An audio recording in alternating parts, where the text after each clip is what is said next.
नमस्कार साथियों, आपका UP B Ed CTET research centre में स्वागत है।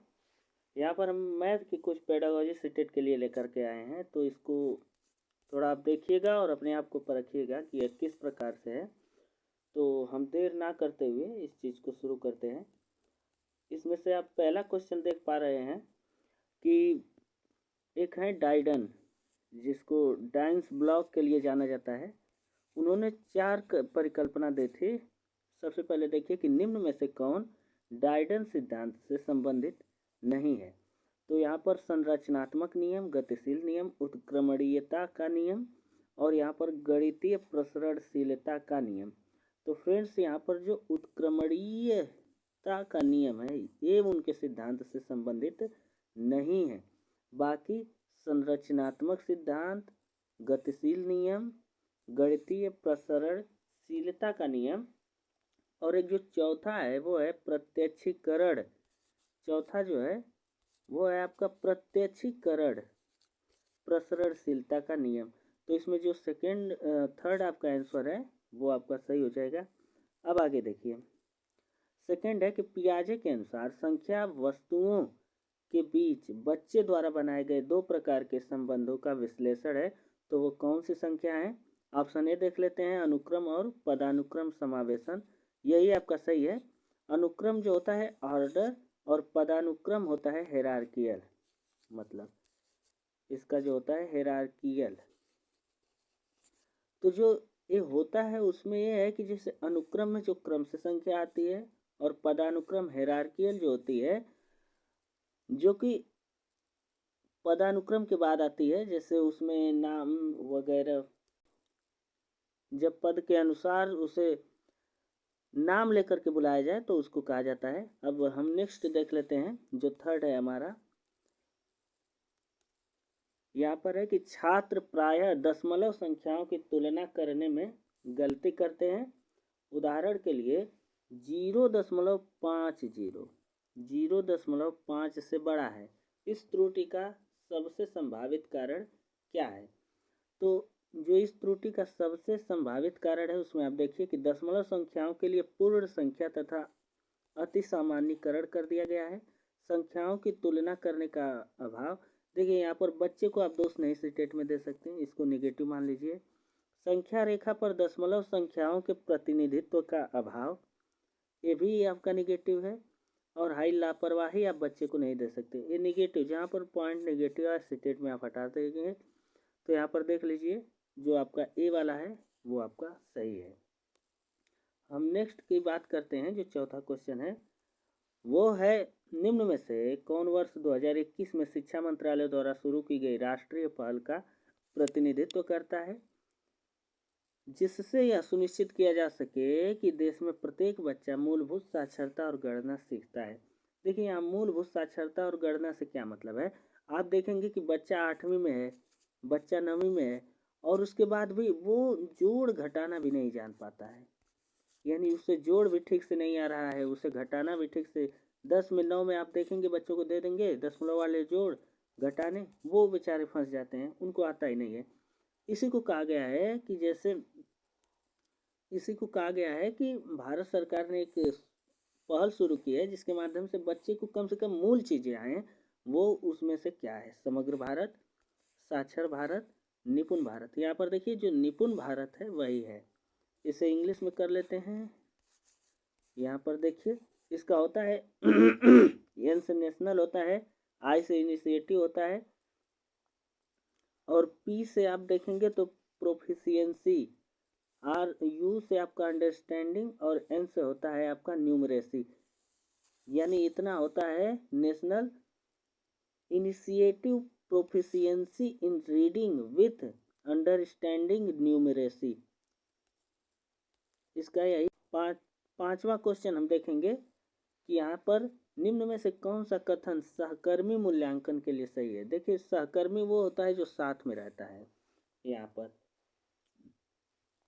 इसमें छात्रों का मूल्यांकन करना और उनके सहकर्मियों के काम पर प्रतिक्रिया देना, ये सही है आपका। देखिए सहकर्मी मतलब जो साथ में, जैसे जो छात्र हैं वो एक दूसरे का मूल्यांकन करते हैं, प्रश्न पूछते हैं और उसी पर वो फीडबैक दे देते हैं कि तुमने क्या गलती की है। ये बहुत ही अच्छा होता है। आजकल स्कूलों में, कॉलेजों में जो NEP है, जो नेशनल एजुकेशन पॉलिसी जो आई है 2020 की, उसमें इसकी बहुत अच्छे से चर्चा की गई है कि अब यही होना ही चाहिए। पीयर असेसमेंट ज़्यादा से ज़्यादा कराइए। आप देखिए अगला वाला क्वेश्चन आप देख लीजिए। कोण योग विशेषता। एक त्रिभुज के अंतः कोणों का योग 180 अंश होता है। इसका परिचय देने के लिए शिक्षक ने छात्रों को विभिन्न प्रकार के त्रिभुजों के कटआउट दिए। देखिए कई प्रकार के त्रिभुज दिए। वह छात्रों से प्रत्येक त्रिभुज के अंतः कोणों को मापने के लिए कहती है। पहले त्रिभुज दे दिया, यानी उदाहरण की चीज पहले दे दी। ध्यान दीजिएगा। छात्रों ने निष्कर्ष निकाला कि त्रिभुज की आकृति या आकार चाहे कुछ भी हो, त्रिभुज के अंतः कोणों का जो योग होगा वो 180 अंश होगा। यह किसका उदाहरण है? निरूपण विधि का या आगमन? ये देखिए आगमन का है। सबसे पहले उदाहरण यहाँ पर दिया जाता है और उसके बाद उदाहरणों के बाद उसके नियम बना लिए जाते हैं। और ऐसा होता है आगमन में। देखिए यहाँ पर एक निगमन विधि है। निगमन में क्या होता है कि पहले बच्चे को नियम बताए जाते हैं। जैसे किसी भाषा का ग्रामर पहले बता दिया जाएगा, उसके बाद उस पर उदाहरण दे करके सवाल हल कराए जाते हैं। अब देखिए अगला जो है वो है कि निम्न में से कौन एक रचनावादी गणित कक्षा की विशेषता है? बच्चे श्यामपट्ट से नकल के उत्तर करते हैं। देखिए यहाँ पर कंस्ट्रक्टिविज्म वाली रचनावादी कक्षा को के लिए दिया है, इसे आप देख लीजिए। तो रचनावादी कक्षा कौन सी होगी? जिसमें मौलिक सोच को बढ़ावा मिलता हो, वही होगा। बच्चे श्यामपट्ट से नकल, ये देखिए निगेटिव मिल गया, इसको छोड़ दीजिए। बच्चे तुकबंदी के रूप में दोहराते हैं, जो पहाड़ा होता है, यो एकदम छोड़ दीजिए, क्योंकि आप किसी भी चीज़ की दोहरा नहीं सकते, याद नहीं कर सकते, निगेटिव है। बच्चे सार्थक गतिविधियों में संलग्न हैं, ये बात आपकी सही है। जब वो सार्थक रूप से कुछ सक्रिय रूप से सीखेगा, वो बात आपकी सही हो जाएगी। नेक्स्ट आप देख लीजिए। प्राथमिक स्तर पर बच्चे द्वारा दी गई आकृतियों को उनके आकार के आधार पर वर्गीकृत करने में सक्षम होते हैं। प्राथमिक स्तर पर जो बच्चे हैं वो आकृति अगर दे दीजिए तो वो क्या करते हैं कि वर्गीकृत कर लेते हैं। जैसे आपने आयत एक दे दिया ऐसे, तो वो बता देंगे कि बिस्किट के जैसा है, एक वर्गीकरण हो गया। आप जैसे इस तरह कोई सर्कल दे दिए, बोलेगा वो कंगन के जैसा है, यानी वो सोच लेता है। तो वो वैन हिले जो 5 हाइपोथेसिस दिए थे, लेवल उसके थे 0, लेवल 1, 2, 3 और 4। तो उन चारों लेवल में से वह किस लेवल में है?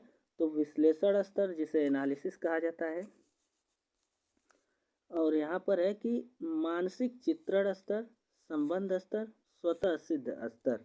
तो यहाँ पर फ्रेंड्स जो हमारा आंसर होगा वो है आपका मानसिक चित्रण स्तर। चित्रण यहाँ पर दिया है जिसे विजुअलाइजेशन कहते हैं, वो केवल आकृतियों के यहाँ पर शेप बना सकता है।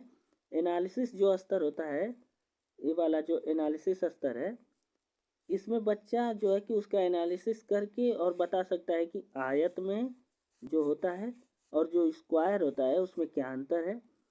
और यहाँ पर आगे जो दिया है कि संबंध स्तर, जिसमें रिलेशन बनाना सीख सकता है वो।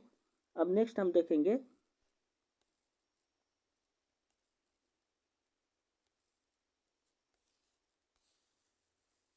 यहाँ पर 9वां हम देखेंगे क्या कहता है। एक विद्यार्थी योग के प्रश्न को निम्न प्रकार से हल करता है। देखिए 253 में उसे 138 जोड़ना था। तो निम्न में से कौन सा कथन विद्यार्थियों द्वारा दी गई त्रुटि के लिए सही उपचारात्मक तकनीक को दर्शाता है, यानी रेमेडियल तरीके से कौन सा है? यहाँ पर देखिए 8 और 3 को बच्चा ने जोड़ा और पूरा 11 लिख दिया। फिर 5 में 3 जोड़ा, 8 लिखा और 2 में 1 जोड़ के 3811 लिख दिया, जो कि गलत है।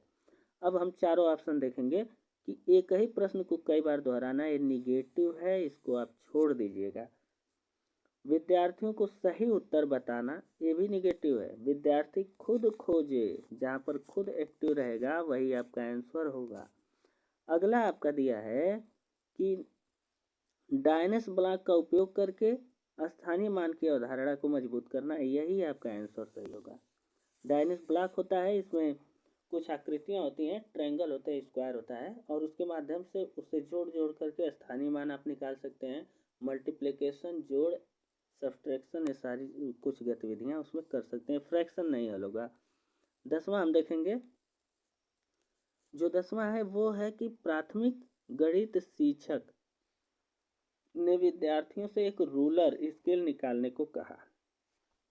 देखिए रूलर की बात कही गई, जो स्केल होता है स्केल निकालने की। अब होता क्या है कि वह को कहा, क्योंकि वह लंबाई मापने का विषय पढ़ाने जा रहे थे। विद्यार्थी वह सुनकर के भ्रमित हो गए। वे राजा या रानी को कैसे निकाल सकते हैं किताबों से। रूलर का मतलब यहाँ पर क्या होता है, राजा। यहाँ पर जो शिक्षक ने कहा था वो रूलर का मतलब स्केल था जिससे हम मापते हैं। बच्चे समझ गए कि रूलर का मतलब राजा या रानी को हम कैसे निकाल सकते हैं। तो ऐसी स्थिति कक्षा में हो जाती है। गणित शिक्षकों को प्रायः कक्षा में ऐसी स्थिति का सामना करना पड़ता है।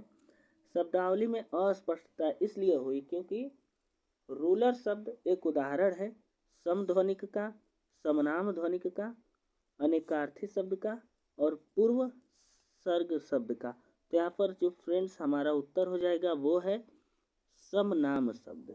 ठीक है, आप देखिए यहाँ पर समध्वनिक जो फोनेटिक होता है इसे फोनीम कहते हैं। देखो जो समध्वनिक होता है उसे फोनीम कहते हैं। जल्दी से आप देख लीजिए, जो फोनीम होता है ना वो बोलने में तो सेम होता है लेकिन उसके मतलब अलग अलग होते हैं। ठीक, यहाँ पर अगला जो है समनाम ध्वनिक जो होता है यह जो है कि होमोनीम होता है। यह बोला भी सेम जाता है, लिखा भी सेम जाता है, लेकिन इसका मतलब अलग अलग होता है। और यहाँ पर अगला जो है पोलीसेमी यानी अनेकार्थी। इसके कई मतलब जिस शब्द के हों, जिस शब्द के अनेक स्तर हों उसे पोलीसेमी कहेंगे। और पूर्व सर्ग को हम प्रीपोजिशन कहेंगे। पूर्व सर्ग जो होता है पहले की बातों को उसमें शामिल किया जाता है प्रीपोजिशन। तो यहाँ पर पहला है फोनीम, दूसरा है होमोनीम। ठीक है फ्रेंड्स, अब आगे देखिए आप आंसर जो उसमें होगा आपका 10वां वाले में वो होगा आपका होमोनीम यानी सेकेंड आंसर होगा। किन दो संख्याओं को विभाजित करने पर भागफल 4 आएगा। किन दो संख्याओं को मतलब 8 है उसे 2 से विभाजित करिए तो 4 आ सकता है। इसी तरह से 16 है 4 से विभाजित करिए तो आंसर 4 आ सकता है। ऐसे शिक्षक पूछ रहा है कि कौन कौन सी वो दो संख्याएं हैं। तो ऐसी बहुत सी संख्याएं आपको मिल जाएंगी जिनको विभाजित करने पर उत्तर 4 आएगा। तो इससे क्या होता है कि अधिक संज्ञानात्मक कौशल विकसित होता है। Option A. ओपन एंडेड होने के चलते भिन्न सोच को प्रोत्साहित करते हैं, यही आपका सही है। ओपन एंडेड उन प्रश्नों को कहा जाता है जिनके कई उत्तर हों। ध्यान से सुनिए, ओपन एंडेड मतलब जिसके कई उत्तर हों। और क्लोज एंडेड केवल एक उत्तर हो। जिसका क्लोज एंडेड उसको कहेंगे जिसका केवल एक उत्तर हो, जिसे हल करने की केवल एक विधि हो। तो यहाँ पर जो हमारी एनईपी है, जो एनसीएफ है, वो कहता है कि भाई जो प्रश्न होने चाहिए वो ओपन एंडेड होने चाहिए, बच्चों की सोच पे होने चाहिए। नेक्स्ट हम देखेंगे कि सभी के लिए गणित रूपरेखा एनसीएफ 2005 के दूरदर्शी कथनों में से एक है। निम्न में से कौन सा कथन इस दृष्टि से कथन का सबसे उपयुक्त रूप से प्रतिनिधित्व करता है। सभी के लिए गणित। अब देखिए, गणित शिक्षण तथा अधिगम लैंगिक पूर्वाग्रह से मुक्त होना चाहिए। थोड़ा सही लग रहा है, देख लीजिए। गणित शिक्षण तथा अधिगम लैंगिक, जाति तथा क्षमता आधारित भेदभाव से मुक्त होना चाहिए। एकदम पॉजिटिव है भाई। बी वाला, ए वाला भी ज़्यादा गलत नहीं है, ए वाला भी सही होता है यदि ये बी ऑप्शन नहीं दिया होता। लेकिन ये वाला गलत हो जाएगा क्योंकि उससे अच्छा हमें बी मिल रहा है, उसको हम ले लेंगे। विद्यार्थियों को गणित की पाठ्य पुस्तक की निःशुल्क उपलब्धि। देखिए भाई, गांव में किताब बांटने से शिक्षा नहीं आ जाएगी, कराई जानी चाहिए। यहाँ पर डी जो है इसको हम छोड़ देंगे क्योंकि डी भी सही नहीं है। अगला आप देखिए, तो फ्रेंड्स यहाँ पर हमने 12 क्वेश्चन हल किए हैं। आपने कितने इसमें से सही किए, कितने आपके गलत हुए। उत्तर आप अपना कमेंट बॉक्स में ज़रूर दीजिएगा, फीडबैक दीजिएगा। यदि कुछ गलती हो तो बताइएगा। फ्रेंड्स मैं बीएड करता हूँ, मैं भाटपार रानी देवरिया से और डीडी यूनिवर्सिटी के तहत। तो मिलते हैं फ्रेंड्स नेक्स्ट वीडियो में। तब तक मेरे चैनल को आप यदि ये पसंद आया तो मुझसे जुड़ सकते हैं। धन्यवाद।